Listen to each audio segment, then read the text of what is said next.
Kako su se stabilizirale vremenske prilike i prošla je opasnost od pojave kasnih mrazeva, vrijeme je za uzgoj krastavaca. To su biljke koje zahtijevaju nešto više temperature zraka i ne podnose niske temperature koje na njima mogu učiniti veliku štetu. Možemo ih uzgajati direktnom sjetvom na stalno mjesto ili kao presadnice koje pripremamo barem 20 dana prije iznošenja na otvoreno.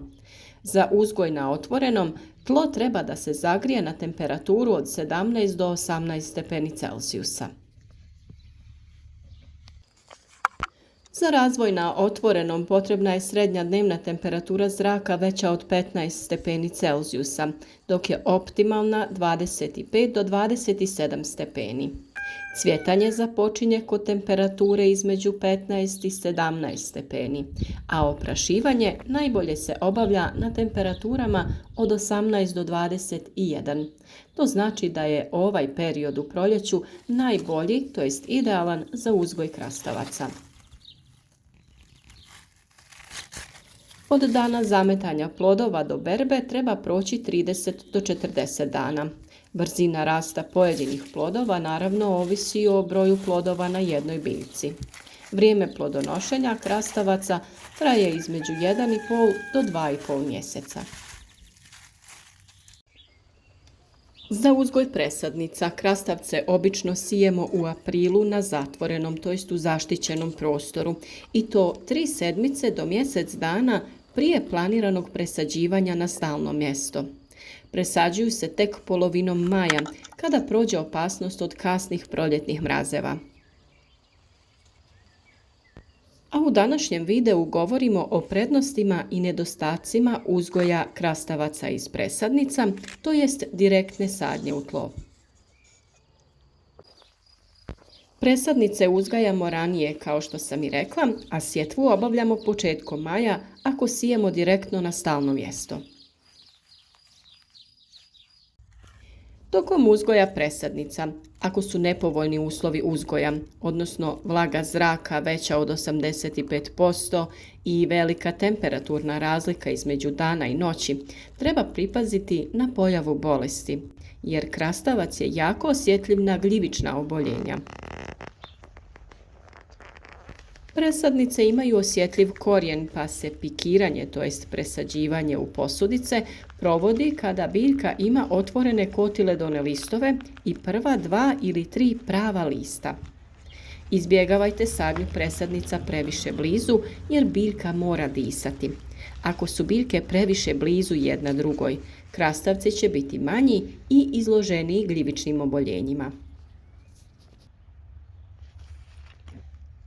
Presadnice su također osjetljive na pojavu polijeganja. Naime, gljivice iz roda Phytium mogu nanijeti ogromne štete u rasadničkoj proizvodnji i dovesti ju u pitanje. Ove gljivice žive u tlu, to su takozvane soil-borne gljivice, a njihova patogenost, to jest sposobnost izazivanja oboljenja, ovisi o vlazi, temperaturi, svjetlu, pH vrijednosti i drugim čimbenicima. Nažalost, upravo ti optimalni kontrolirani uslovi koji se postavljaju radi osiguranja najboljeg razvoja biljaka u zaštićenom prostoru odgovaraju i patogenosti ovih gljivica. Drugim riječima, bolji uslovi za razvoj biljaka znače i bolje uslove za aktivnost patogenih gljivica koje uzrokuju polijeganje. Vrste gljivica roda Phytium napadaju ukrasno bilje, paradajz, krastavce, papriku, lubenicu, salatu, špinat, kupusnjače i druge biljke. Biljke su obično napadnute u zoni korijenovog vrata ili prizemnim biljnim organima, a simptomi se javljaju u obliku truleži, paleži klijanaca ili tek izniklih biljaka. Napadnute biljke poliježu, a rast im se zaustavlja. O temi polijeganja rasada imamo poseban video, pa ukoliko imate tih problema, potražite video na našem kanalu. Presadnice krastavaca na otvoreno se iznose najkasnije 35 dana nakon što se razviju mlade biljke. Naime, ako zakasnite sa sadnjom, biljka će patiti od nedostatka hranjivih tvari. Što je rasad mlađi, bolje će se prilagoditi klimatskim uslovima na otvorenom, a biljka će rasti brže. Za uzgoj krastavaca najbolja su duboka, plodna i rastresita tla bogata organskim tvarima, neutralne ili slabo kisele pH reakcije između 5,5 i 6,5. Teška, hladna i jako kisela tla ne pogoduju kvalitetnom uzgoju ove biljke.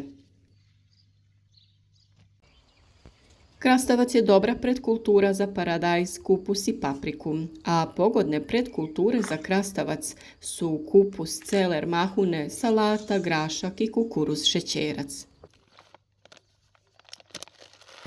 Kao glavni usjev krastavac se sije krajem aprila, a kao postrni tokom juna. Naravno, na većim površinama sije se pomoću sijačica, a na manjim ručno u redove ili u kućice. U redove se sije na 80 do 100 cm razmaka red od reda i u redu od 20 do 30 cm razmaka biljka od biljke. Kornišoni, to jest oni mali krastavci koji se najčešće koriste za kiselenje, siju se nešto gušće. Biljke koje se presađuju trebaju određeni vremenski period da se ukorijene i tokom tog razdoblja njihov rast se zaustavlja. Kako bi izbjegli sve ove moguće, to jest spomenute probleme, mi prakticiramo direktnu sjetvu na stalno mjesto. To obavljamo kada se ostvare pogodni uslovi za uzgoj koji su potrebni za kvalitetan razvoj biljaka. Siju se najčešće 2 ili više sjemenki na dubinu od 2 cm. To nam je osiguranje ako se dogodi da neke od sjemenki ne niknu. Višak kasnije iščupamo te eventualno presadimo na neko drugo željeno mjesto. U tlo prije sadnje dodajemo prirodna hranjiva poput stajnjaka, humusa, komposta ili glistinca. O svim tim prirodnim dodacima imate posebne video savjete kako da pripremite tlo da ima sva potrebna hranjiva kako bi plodovi bili zdravi i kvalitetni, a i sama biljka. Krastavac se kao sve druge biljke može uzgajati na tlu, tako što će se širiti i puzati u određenom smjeru. No bolji način proizvodnje jeste proizvodnja na crnoj polijetilenskoj foliji. Naime, tlo ispod folije znatno se brže zagrije, što omogućava brže nicanje i bolji razvoj biljaka. Folija također spriječava rast korova, a oblikovani su plodovi čisti, jer se većina nalazi na foliji, kao i sama biljka. Biljke nisu u izravnom dodiru sa tlom, pa su manje izložene infekciji i bolestima koje se nalaze u tlu. Istovremeno, sa polijeganjem folije mogu se ispod folije postaviti i cijevi za navodnjavanje po sistemu kap po kap. Najsigurniji način proizvodnje kojim se ostvaruju najveći prinosi jeste uzgoj na armaturi. Zbog bolje prozračnosti biljaka na armaturi manji su problemi sa bolestima, plodovi su čisti, a berba je lakša.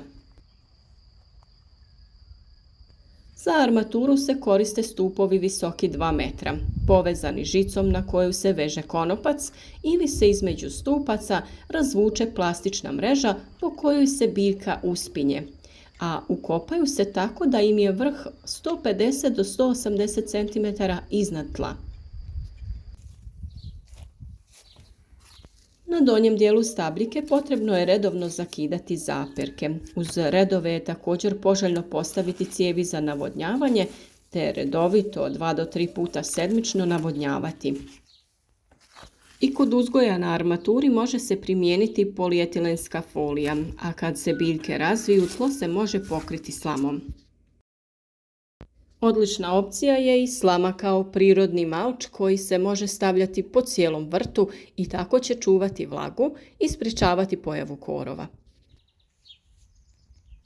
U početku su zalijevanja rjeđa i sa manjim količinama vode, a kasnije, pogotovo u vrijeme plodonošenja i berbe, krastavac zahtjeva svakodnevno zalijevanje, dok količina vode ovisi o vrsti tla i načinu uzgoja. Temperatura vode koja se koristi za zalijevanje ne bi trebala biti ispod 18 stepeni Celzijusa. Ne smijete nipošto zalijevati sa hladnom vodom jer to može ostaviti velike posljedice na biljci i zaustaviti plodonošenje. U svakom slučaju sve o uzgoju krastavaca i oblikovanju stabljike kako bi izbjegli oboljenja i štetnike te imali jake i zdrave biljke na vrijeme ćemo sa vama podijeliti. A vi samo kliknite na taj znak zvonca kako bi na vrijeme dobili obavijest o svakom novom videu da ne propustite ni jedan važan savjet. Za sva dodatna pitanja javite nam se u komentarima, rado ćemo vam odgovoriti, a pišite nam i vaša iskustva koja bi mogla biti od pomoći onima koji se odluče baviti uzgojem biljaka.